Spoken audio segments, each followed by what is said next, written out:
Yo, what is up everybody? Shri Kanase here, and in this video, I'm going to be talking about exactly how you can create your own trends when it comes to products for Shopify dropshipping. Now, there is this big misconception in dropshipping where people think that if they don't hop onto a trend that is already started, they're not going to make any money with dropshipping. And that's where a lot of these so-called gurus come in and say, don't reinvent the wheel, jump onto the wheel and take advantage of it. While parts of this statement are true, this is not the only way to find success with dropshipping. The best way to find success, in my opinion, is if you create your own trends. Because if you create your own trend, you're going to be the first person to hop onto that trend just because you created it. And that leaves you a lot of room to scale to 6, 7, and even 8 figures. Let me ask you one question. Which kinds of dropshippers do you think are the ones that reach 8 figures?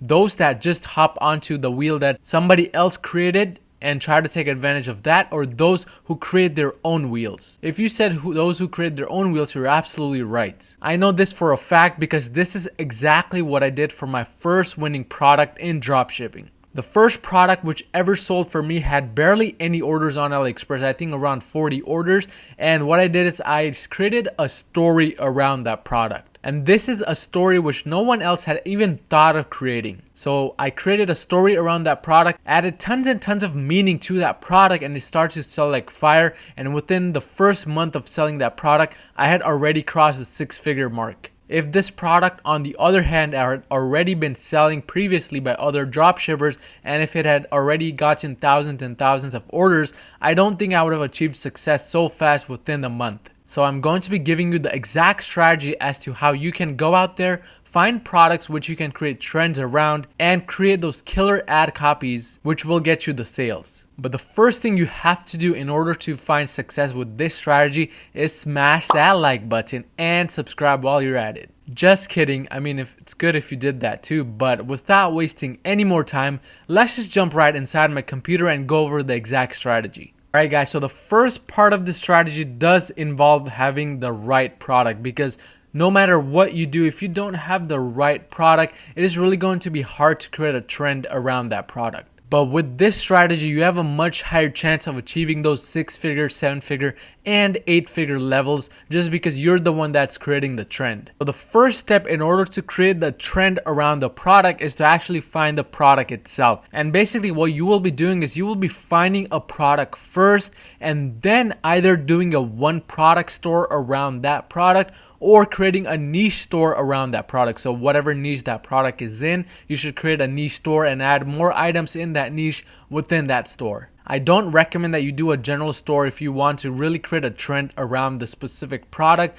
because with the general store, you're not really unique. And when customers come onto your website and they see that you have a lot of other products as well, they get distracted. They're not really that likely to purchase from you because you're just one of the stores amongst the other general stores. But when you have a one product store or a niche store, you kind of stand out there. And if you combine this with the other steps that I'm about to mention, you'll be able to simply crush it with that product. So the next step is to actually make sure that the product that you do find is a problem solver. Now there are other kinds of things that the product could be, such as the product having a wow factor or looking cool, but the main thing that it should definitely have is that it solves some kind of problem. Another thing along with this is that it should create some type of desire within the customer's mind to make them want to purchase from you. The product that I sold first, and which was my first winning product, did not solve a problem. Instead, it was a want product which really made people want it and created a desire within them to purchase that product. So either of those two things should match. If the both of them match, it's always better, but either make sure that the product solves some kind of problem or it is a want product which makes the customer get filled with tons of desire, because desire leads to action. Along with the product solving a problem or making the customer desire something, I recommend that you find a product that is within a specific niche. It is highly recommended. Of course, you don't have to do what I say, but I highly recommend it simply because within a niche, there's a good chance that the audience is very, very passionate about that niche, and that means whatever product product you have within the niche, they will most likely want that product. But one thing you want to make sure in order to create a trend around the product is that the niche itself has a good audience size. Because no matter how good your product is or how good your ad copy is, if there are only 50 people or 100 people in your niche, you're going to have a really hard time scaling it to 6 figures and beyond. So within the niche, make sure that the audience has a good amount of size. I recommend over 1 million to 5 million audience size. And along with that, make sure that the niche itself is passionate. This won't be a problem for you because most of the niches out there have a lot of passionate people. But again, these are the 2 criteria you always want to follow. And this leads to my second issue when it comes to the product itself, which is regarding the shipping. A lot of people don't really think about this, but you want to make sure that the shipping, the product itself is not an issue, because when you're getting $1,000 per day, $10,000 per day, you don't want to be using AliExpress, but rather you want to ship it to a US warehouse or get a fulfilling agent to do it for you. And if the product is very heavy or big or fragile, you're going to have a real big problem having it shipped out. Your costs are going to increase and go through the roof. Your profit margins are going to decline. And this is just going to lead to a lot of problems in the future. So in order to avoid that and think long term, you want to make sure that the product that you find is nothing too heavy, nothing too big, or nothing too fragile. And this is one of the most important steps in order to creating trends around the product. You need to have a product which is worthy of becoming a trend. Otherwise, you're just going to end up wasting a lot of money on refunds and barely break even or end up in a slight loss. But along with that, one final criteria that I want to make sure that my product matches in order to be sure that I will be able to make a trend around it is that the product itself is eye-catching. Now, what do I mean exactly by eye-catching? An eye-catching product is something that when somebody on their Facebook newsfeed is scrolling through, it should make them stop in their tracks, especially if they're part of a specific niche, and make them want to watch your video until the end. I'm going to be covering more details regarding the ad itself, but for the product, you need to make sure that it is eye-catching and something that stands out of the crowd. And 2 questions I like to ask myself before I decide on the product is, can I create an amazing scroll stopper for this product? And if I don't plan to use any video ads for it, and if I instead want to use image ads, then the second question I ask is, can I find any high quality images for this product which I can use as an image ad? First dropshipping winning product that I found, I did not use a single video ad for that product. It was all image ads. The only benefit was that I found high quality image ads which allowed me to really connect well with the audience and scale it to 6 figures. So that is one other big idea within the dropshipping space, that you need to use video ads, otherwise you're not going to succeed. That is a big lie. I'm a living truth that you don't always need to use video ads. In fact, my niche, whenever I use video ads, my sales drop. So always be open to new ideas and always be willing to try out new things. But those are the 2 main questions that I always ask myself before deciding whether I should continue on with that product or not. Once you have decided on the product, the next step is, of course, the website itself. We haven't gotten to the ads yet because that is the final thing we cover. We want to make sure all of our other things are in place before we go into ads. But for website layout, it is really going to be beneficial if you put a little bit of research beforehand into the product and the audience. So whatever audience research that you do or whatever product research that you do, it is going to take you a very, very long way. And trust me on this. When you do audience research, you want to look for things such as how old the people in your niche are, what kind of words, what kind of sentences that they use, what kind of community pages that they follow, what they believe in, etc. The more information you have relating to your audience and the product itself, the easier it is going to be for you to focus on making sales once you get into that. I know it's boring to do research. Even for me, it is very boring, but it is an essential part if you want to create a trend around your product and take it to the 6, 7, 8 figures. But once you have put in the research beforehand, you have found out what words, sentences that people in your niche like to use, the second step is setting up your back end. For any type of store that you go into, I always recommend that you focus on setting up a good back end before you run ads. And that means setting up your email flows, especially your abandoned cart, welcome email, etc.,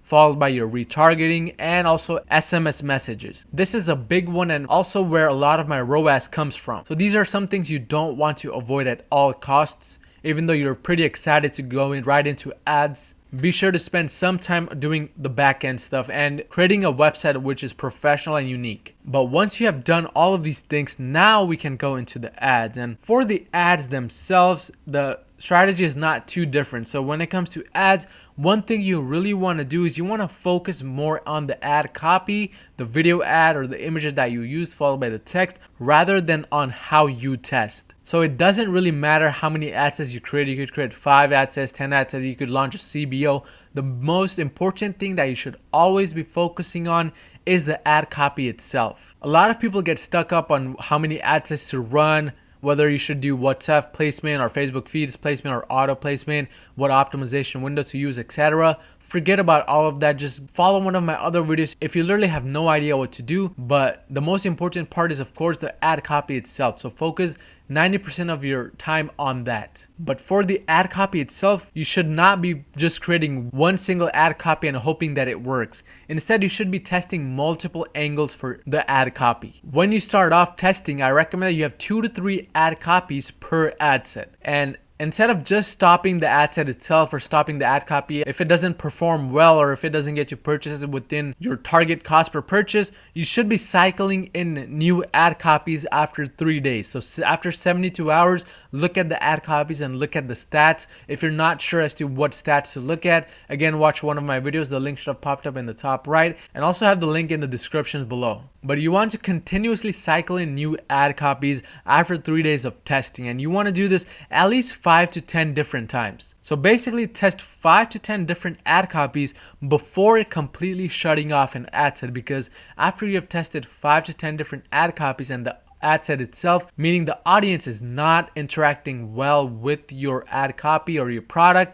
it is time to move on from that audience. This will require a little bit of more budget spent from your side, but this is the only way you're gonna be able to thoroughly test the ad copy and the audience. So once you've finished testing that ad copy, even if it doesn't work, you'll at least know what doesn't work and you can move on completely from that specific audience. But again, it will require a little bit of more budget from your side to completely test it and get accurate test results. But that is the general strategy as to how you can create trends around your products. Again, with this strategy, you don't have to make sure that the product is already selling or it already has thousands and thousands of orders. If it does have thousands of orders, that does not mean that you can't still make a trend around that product. That does not mean that you still can't create a brand new trend around that product. But with this strategy, not only will you be able to find products that are potentially 6, 7, 8 figure products, but you can also test them fully and achieve better results. But if you found any type of value in this video, don't forget to smash that like button down below and subscribe if you haven't already, and I'll see you guys next time.